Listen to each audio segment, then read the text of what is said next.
Will the House please come to order and members kindly take their seats? Good afternoon. Members, the devotional today will be led by the Reverend Earl Coopercamp of the Church of the Good Shepherd in Berry City in St. Mary's Parish in Northfield. Good afternoon, my friends. The other morning in Berry, as members of our church mission outreach team prepared a community meal for the lunch that we serve, I asked what I should say at these devotionals today. I needed a little bit of help because even though I'm a preacher, I was at a loss for words. And so immediately Betsy Redaway, one of our volunteers, said, "Talk about listening." And I thought that was a really good suggestion. And then Tony Martell, a young man who regularly comes to help out, added, especially listening to the voices of those who we don't always hear. Brilliant. Just goes to back up what we hear in the gospel. Seek and ye shall find, not ask and it shall be given unto you. And I thought about this, and I did a little bit of Googling as well, and found out that Vermont's own Calvin Coolidge, a man of few words, once said, "A great man is a good listener." Now, as a pastor, I should be a good listener, but I'll be the first to admit I'm not very good at it. And as a preacher, I'm much too enthralled by the sound of my own voice. But my wife, Elizabeth, is a psychologist, and she listens to children and adults who act like children and has taught me a lot about listening. It is so important not just to hear what the other says, but also to listen deeply, to engage our minds actively in listening, to be an empathetic listener. This form of listening, it opens up our deepest human traits. And indeed, it's opening up our hearts and our souls to our friends and our neighbors. In this body, of course, much is said, much is heard, and I hope and pray there's much listening going on as well. Listening for those with whom we agree and finding a bond in that agreement. Listening with those who we disagree with and working to understand those differences. Through listening, finding the ways to work out points of disagreements and difference so that compromise and progress become possible. And perhaps most importantly of all, as my young friend Tony said, listening for the voices you don't always hear, especially the vulnerable Vermonters, seniors, children, those who are in the midst of a housing crisis, those with difficult medical needs, those who are hungry, those hardworking people employed in low-wage jobs who still can't make ends meet. Listening for these voices as well is important in your work, improving life for all Vermonters. And finally, listening to yourself. Listen deeply to your own heart, to your own soul, to be guided in gratitude and concern for your colleagues and all our neighbors as we seek the well-being of all. And so many thanks for listening to me. And so if you'd please, lift up your spirits in prayer with me. So most merciful and glorious God, as we come here today, open our hearts to listen for your way, to listen to each other, and to listen for those voices we do not always hear, so that guided by your love and kindness, we may seek the welfare of all in our work here today. This we ask in your most gracious Spirit. Amen. Thank you.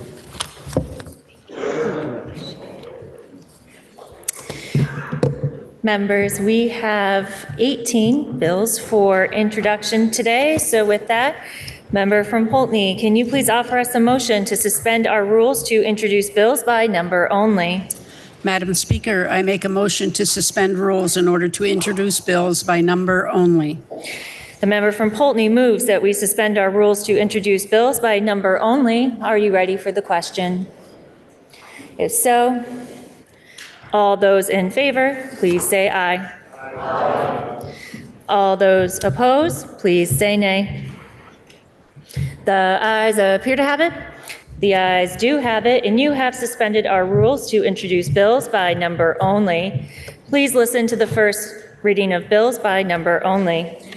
H 742, To Judiciary. H743, To General and Housing. H744, To Judiciary. H745, To Judiciary. H746, To Environment. H747, To Judiciary. H748, To Environment. H749, To Environment.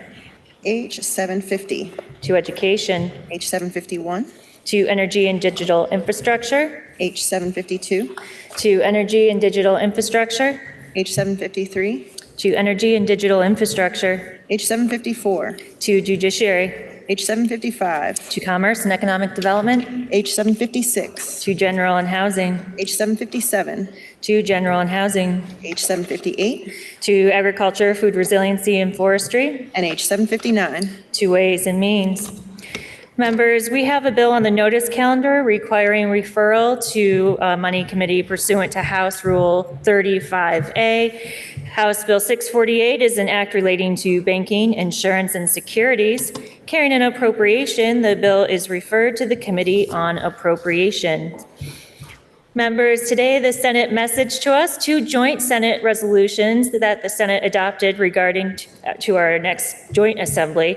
The first is JRS 35, which is a joint resolution providing for a joint assembly for the election of an adjutant and inspector general and two legislative trustees of the Vermont State Colleges Corporation.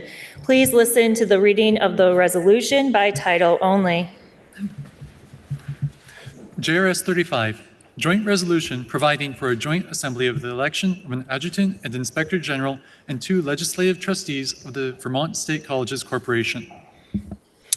Now, the resolution has been read and is placed on the calendar for action on the next legislative day pursuant to House Rule 52.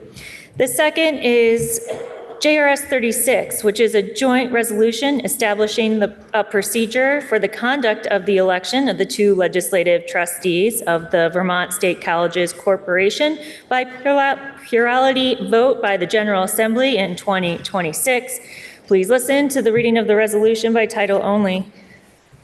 JRS 36, Joint Resolution Establishing a Procedure for the Conduct of the Election of two Legislative Trustees of the Vermont State Colleges Corporation by plurality vote by the General Assembly in 2026.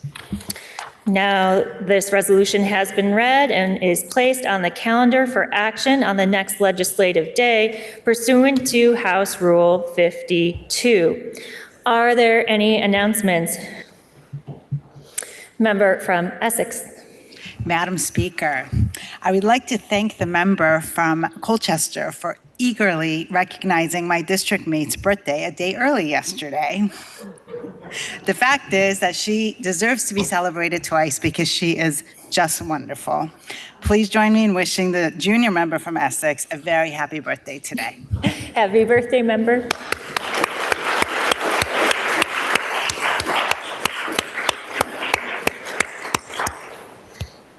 Member from Burlington. Thank you, Madam Speaker. So this will seem like deja vu, but I would like to introduce my other, or one of my two interns this year. Kaylee Bushy is originally from Arlington, Vermont. She's a senior at the University of Vermont. She's getting her bachelor's in social work. She's been interning with me since August. And I've got to say, the first semester, I kept saying to her, wait till we get to Montpelier. This will get way more interesting because she's been mostly doing research and we've been meeting on campus. So Kaylee is here today at the State House. She'll be here 3 days a week and she is in the gallery. So I hope everyone will welcome her. Will the guests of the member from Burlington please rise and be recognized?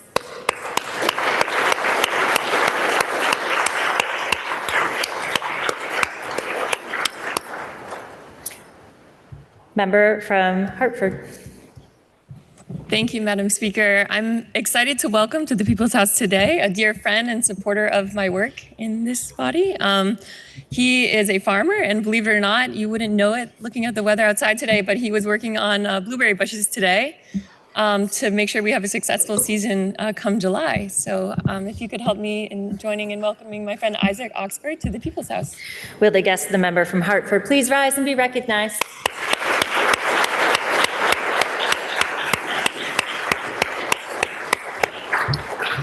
Member from Essex Junction. Madam Speaker, the chair from Appropriations asked me to remind everyone that the second budget workshop will take place tomorrow in room 10 from noon to 1. The topic is understanding the budget documents, and there is an email that she sent to everyone to sign up for the workshop. And she says this workshop is interactive and designed to be practical, engaging, and useful, and prizes are involved. So hope to see you there. Are there any further announcements? Seeing none. Orders of the day.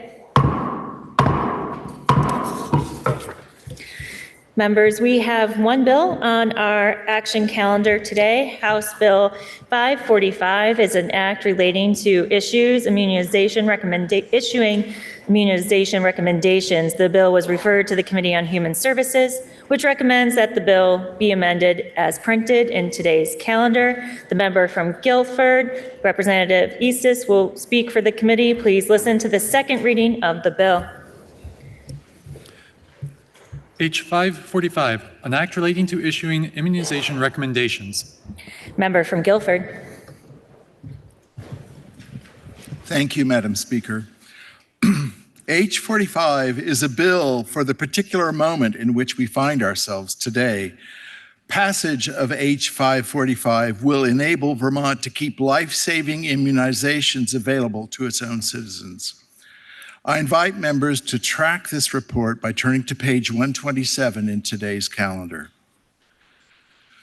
Madam Speaker, the bill under consideration was first crafted and requested by the Commissioner of Health in anticipation of potential changes in federal immunization policy at the Centers for Disease Control and Prevention. The Commissioner's request was well-timed, indeed. Just the day before this bill was introduced to the House, the CDC introduced a series of significant policy changes for immunizations.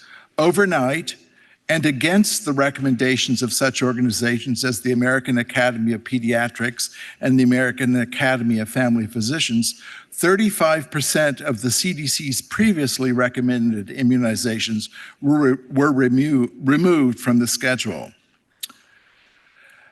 As we work through this report, we wish to speak plainly and clearly. This bill contains no mandates or directives for immunization for individuals or families. What this bill does instead is to enable the state of Vermont to issue its own evidence-based recommended immunization schedule. The federal schedule will also be available.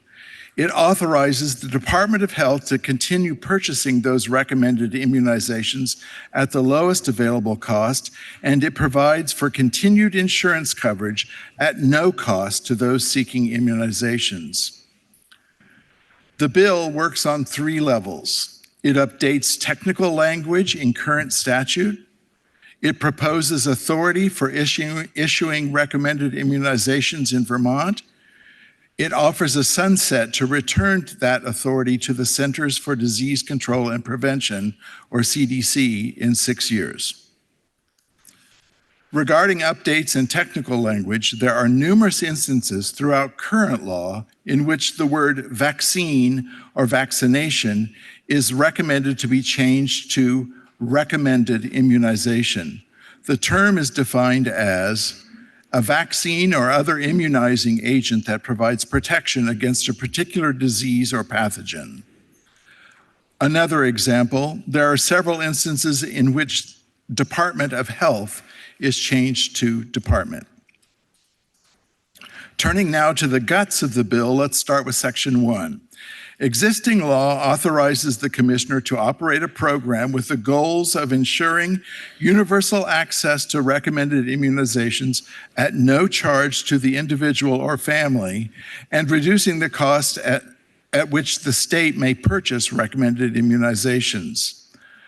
Section 1 further reaffirms that the Commissioner shall engage healthcare professionals, healthcare facilities, and health insurers broadly in the success of the immunization program. shall gather and analyze data to ensure the quality of the immunization program, and shall determine which recommended immunizations are to be purchased by the immunization program and purchase immunizations at the lowest available cost for use by all. The bill ensures that immunizations may still be purchased from the CDC if available, and if not, may be purchased at the lowest available cost elsewhere. Additionally, it affirms that immunizations will remain available without cost to the recipient, and that payment for recommended immunizations will be the responsibility of insurance companies, as is current practice. Finally, Section 1 proposes slight adjustments to the membership and responsibilities of the existing Immunization Funding Advisory Committee in order to accommodate new authority. The thrust of this bill is described in Section 2, which proposes to add a section of new law. This new section authorizes Vermont's Commissioner of Health to create a schedule of recommended immunizations. Again, to remain clear, no mandates for immunization are proposed. A few details about Section 2.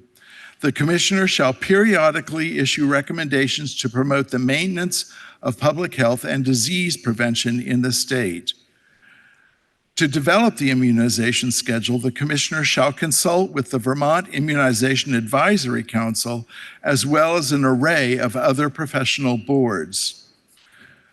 Professionals who prescribe, dispense, or administer immunizations shall be immune from civil and administrative liability.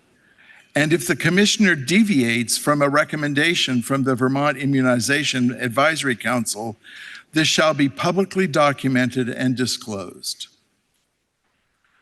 Sections 3 through 7 gather law from multiple provisions to clarify and make consistent authorities and capacities to recommend immunizations. It's worth noting here that the Committee on Human Services collaborated with the Office of Professional Regulation on Sections 4 and 5. Section 3 amends current law to address the personnel and membership of the Vermont Immunization Advisory Council to provide policy, medical, and epidemiological expertise to the department with regard to the safety of immunizations and immunization schedules. The bill proposes slight adjustments to this committee personnel in order to accommodate new authority. Section 4 amends current law to protect covered individuals from insurance companies imposing any cost for immunization, such as copayment, coinsurance, or deductible requirements.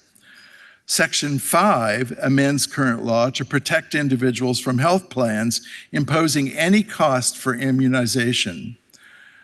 Section 6 amends current law to enable pharmacists to prescribe, order, or administer immunizations. Section 7 amends current law to enable pharmacy technicians to administer immunizations.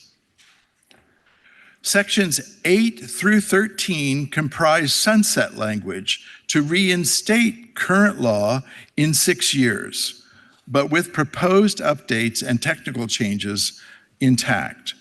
Since these sections describe current law as it stands now, I will not re-describe each for the body. Section 14 is the sunset clause itself, which repeals H545 if it is enacted, reinstating current law with the exception of some language, and that would take effect on July 1st, 2031. Section 15 proposes that this bill become law upon passage. Madam Speaker, to prepare this bill, the committee heard from Legislative Counsel from the Office of Legislative Counsel, Chair of the House Committee on Judiciary, the Commissioner of the Department of Health, the Immunization Program Manager of the Department of Health, the Policy Director of the Department of Health, General Counsel of the Department of Health, the President of the American Nurses Association, Vermont, a nurse practitioner from Vermont Nurse Practitioners Association, the president-elect of the American Academy of Pediatrics, Vermont chapter, the deputy executive director of the Vermont Medical Society, the pharmacy director of Blue Cross Blue Shield of Vermont, vice president of government affairs at MVP Healthcare, the director of the Office of Professional Regulation, General Counsel of the Office of Professional Regulation, Assistant General Counsel of the Department of Financial Regulation, a citizen from Danville, the director of Vermont Stands Up, a board member from Health Choice Vermont. The committee also received written public comment from citizens from Westford and Shelburne, Vermont, and a nurse and health journalist. Madam Speaker, your Committee on Human Services voted 10-1-0 and respectfully requests your support as well as that of the body. Thank you. Member from South Burlington. Madam Speaker, the House Judiciary Committee was asked to look at a provision at a subsection in Section 2, which is 18 VSA Section 1130A, in particular subsection C, which provides immunity for individuals who have followed the recommendations in providing immunization. The committee heard from the executive director of the Vermont Medical Society, a citizen from Danville, general counsel of the Department of Health, the deputy executive director of the Vermont Medical Society and American Academy of Pediatrics, legislative counsel, and a lobbyist on behalf of the Vermont Trial Lawyers Association. Essentially, witnesses testified, and we agreed that providing this immunity provision is necessary to ensure the availability of immunizations. Without the immunity provision, healthcare providers would be less inclined to provide immunizations. And we want to ensure the continued access to immunizations that are scientifically based, based on the recommendations included in the provision. So providing such immunity has precedent. Similar language can be found in 18 VSA Section 4257. That deals with healthcare professionals who prescribe, dispense, or distribute opioid antagonists to prevent opioid-related overdoses. So we do have precedent for this, and the committee vote was 9-1-1, finding that there was no problem with this particular provision. Thank you. And now for the Committee on Ways and Means, member from Georgia.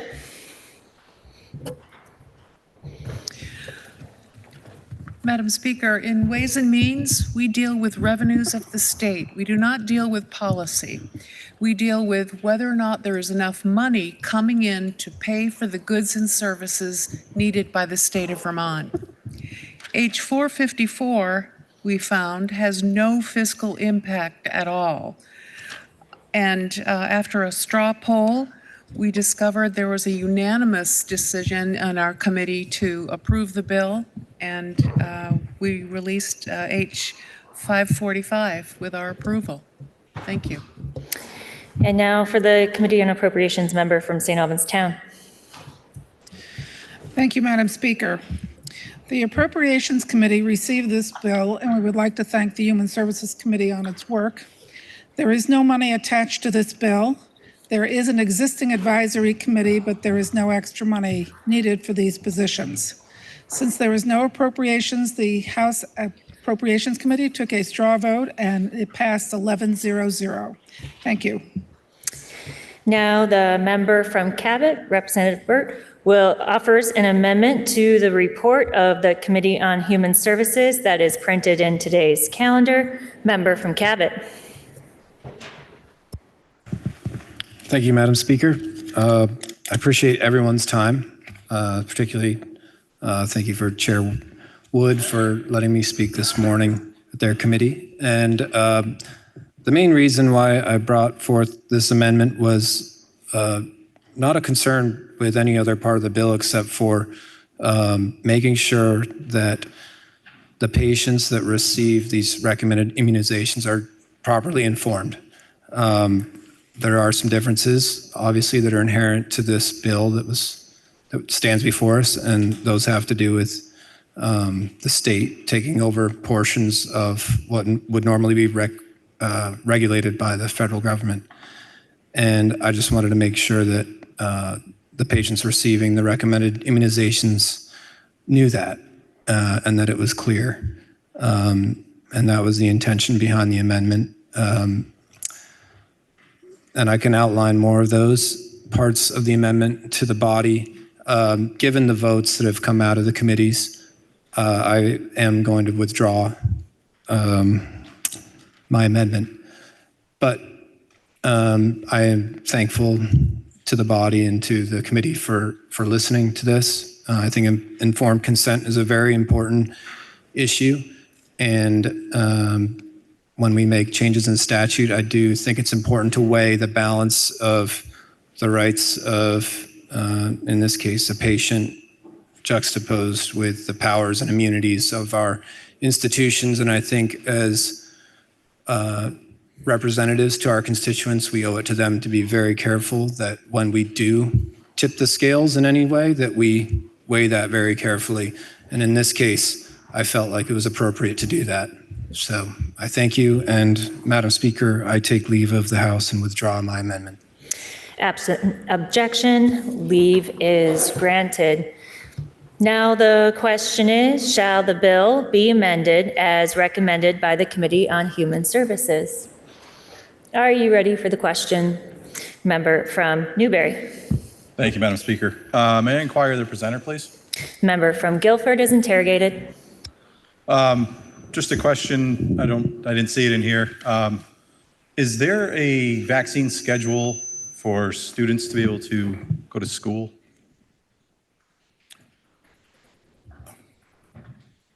I think I need to take a recess, if I may, to get a correct answer here. The House will stand at ease for a minute. Thank you.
Will the House please come to order and members kindly take their seats?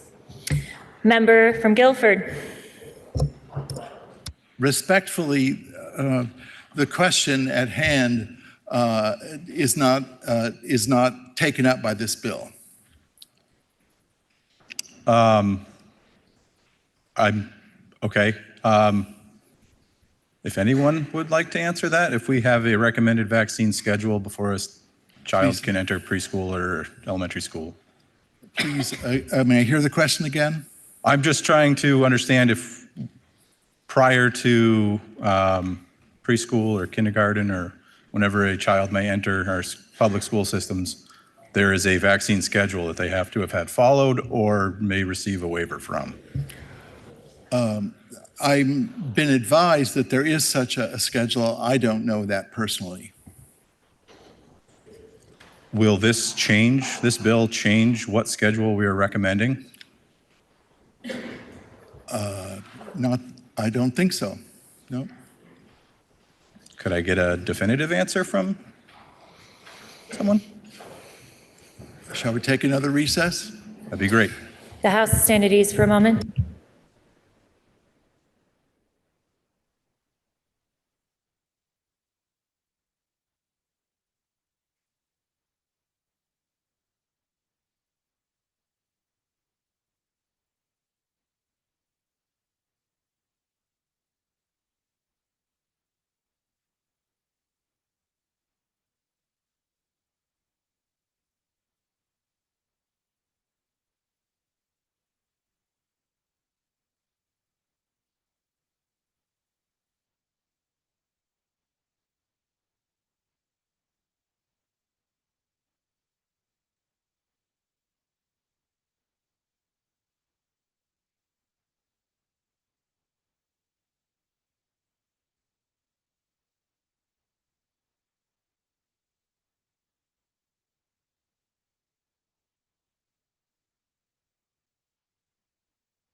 Will the House please come to order and members kindly take their seats? Member from Guilford. Advise that there is such a schedule as the questioner asks, but this bill has nothing to, will not change that schedule, does not address it at all. So it's not the intent of the committee to require this new, possibly new suggested vaccines, or I shouldn't say new, I don't know what the schedule will be that's suggested in this bill. This bill authorizes the Commissioner of Health to create a new schedule, a schedule of recommended immunizations. And anyone who reads that is free to do whatever they want. Okay, so it's not the intention of your committee to... There are no, excuse me. Thank you. There are no mandates regarded in this bill whatsoever. Is it the intention of this committee to recommend that a new vaccine schedule by the department be what is used for our school system? Member from Burlington, what is your point of order? I believe this question's been asked and answered. Not sufficiently to my liking. All right. Will the House please stand at ease, and may I see folks at the podium, please?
Will the House please come to order and members kindly take their seats? Member from Burlington? Member from Burlington, I find your point of order not well taken. After the huddle at the podium and after further clarification about what the member was asking, I think we have a better understanding of the line of questioning. So I find your point of order not taken. Member from Guilford, member from Newbury. Thank you, Madam Speaker. I was just wondering if during committee discussion, it came up that we possibly use a new vaccine schedule, given this authority, as our school requirement. No. Thank you, member, and thank you, Madam Speaker. The question is, shall the bill be amended as recommended by the Committee on Human Services? Are you ready for the question? If so, all those in favor, please say aye. All those opposed, please say nay. The ayes appear to have it. The ayes do have it, and you have amended the bill. Now the question is, shall the bill be read a third time? Are you ready for that question? If so, all those in favor, please say aye. All those opposed, please say nay. The ayes appear to have it. The ayes do have it, and third reading is ordered. Members, that completes the orders of the day. Are there any announcements? Are there any announcements? Seeing none. Member from Poultney, can you please offer us a motion to adjourn until Friday, January 23rd at 9:30 a.m.? Madam Speaker, I make a motion this body stand in adjournment until Friday, January 23rd, 2026 at 9:30 a.m. You have heard the motion. Are you ready for the question? If so, all those in favor, please say aye. All those opposed, please say nay. The ayes appear to have it. The ayes do have it, and this body stands in adjournment until tomorrow.